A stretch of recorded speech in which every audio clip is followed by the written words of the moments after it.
Hello guys, welcome to my mini blog. So ಇವತ್ತು ನಾವು ಮನೆಯಲ್ಲಿ ಲೆಮನ್ನ ಯೂಸ್ ಮಾಡ್ತಿರ್ತೀವಿ. ಸೊ ಆ ಟೈಮಲ್ಲಿ ಏನು ಮಾಡ್ತೀವಿ ಅಂದರೆ ಸ್ಕ್ವೀಸ್ ಮಾಡಿಕೊಂಡು ಈ ರೀತಿಯಾಗಿರೋದನ್ನು ಸಿಪ್ಪೆ ಎಲ್ಲನೂ ನಾವು ಬಿಸಾಕ್ಬಿಡ್ತೀವಿ. ಸೊ ಇದನ್ನು ನಾವು ಉಪ್ಪಿನಕಾಯಿ ಮಾಡ್ಕೋಬಹುದು. ಸೊ ಹಾಗಾಗಿ ನಾನು ಬಿಸಾಕೋದಕ್ಕೆ ಹೋಗೋದಿಲ್ಲ.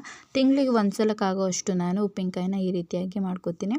ಸೊ ಇದು ತೊಗೊಂಡು ಬಂದಿರೋಂಥದ್ದು ಹೊಸದು ಬಾಟಲು. ಆ ಬಾಟಲಲ್ಲಿರೋ ಉಪ್ಪಿನಕಾಯಿನ ಬೇರೆ ಇನ್ನೊಂದು ಬಾಟಲ್ಗೆ ಶಿಫ್ಟ್ ಮಾಡಿ ಅದೇ ಬಾಟಲ್ಗೆ ನಾನು ಪ್ರಿಸರ್ವ್ ಮಾಡಿರುವಂತಹ ಈ ನಿಂಬೆಹಣ್ಣದ ಏನಿರುತ್ತೆ ಅದನ್ನೆಲ್ಲ ಸಿಪ್ಪೆಗಳನ್ನ ಕಟ್ ಮಾಡಿ ಈ ರೀತಿಯಾಗಿ ಹಾಕಿ ಅದರಲ್ಲಿ ಉಪ್ಪು ಹಾಕಿ ಈ ರೀತಿ ಇಟ್ಟಿದ್ದೀನಿ. ಇದು ಆಲ್ರೆಡಿ ನಾವು ಫ್ರಿಜ್ಜಲ್ಲಿ ಇಟ್ಟಿರೋದ್ರಿಂದ ಸ್ವಲ್ಪ ಮಾಗಿರುತ್ತೆ.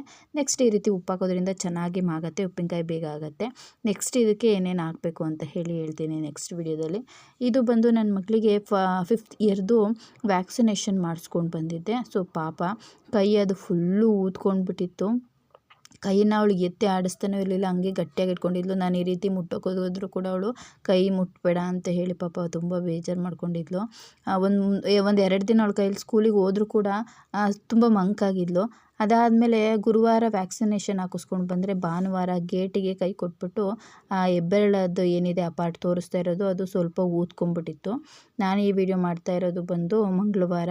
ಅದಕ್ಕೇನೇನಾದರೂ ಔಷಧಿ ಸ್ಪ್ರೇ ಎಲ್ಲ ಹಾಕಿ ಅದನ್ನು ಸ್ವಲ್ಪ ವಾಸಿ ಮಾಡಿದ್ದಾಯಿತು. ಇವಾಗ ನೋಡ್ತಾ ಇರಬಹುದು ಮಂಗಳವಾರದಲ್ಲಿ ಇದು ಸ್ವಲ್ಪ ಕಡಿಮೆ ಆಗಿದೆ. ಸೂಜಿ ಹತ್ರ ಮಾತ್ರ ಸ್ವಲ್ಪ ಊದ್ಕೊಂಡ್ಬಿಟ್ಟಿದೆ. ಅವ್ರು ಹೇಳಿದ್ರು ಲೈಟಾಗಿ ಜ್ವರ ಬರುತ್ತೆ ಅಂತ ಹೇಳಿಬಿಟ್ಟು. ನಂಗೆ ಗೊತ್ತಿತ್ತು ಈ ರೀತಿಯಾಗಿ ಊದ್ಕೊಳ್ಳುತ್ತೆ ಅಂತ ಹೇಳಿ. ಎಲ್ಲ ವ್ಯಾಕ್ಸಿನೇಷನ್ಗಳು ಅಷ್ಟೇ ಇದು ಗೌರ್ಮೆಂಟಲ್ಲಿ ಕೊಡಿಸಿರೋದು. ಸೊ ಯಾರಾದರೂ ಕೊಡಿಸಿಲ್ಲ ಅಂದರೆ ನೀವು 5th ಇಯರ್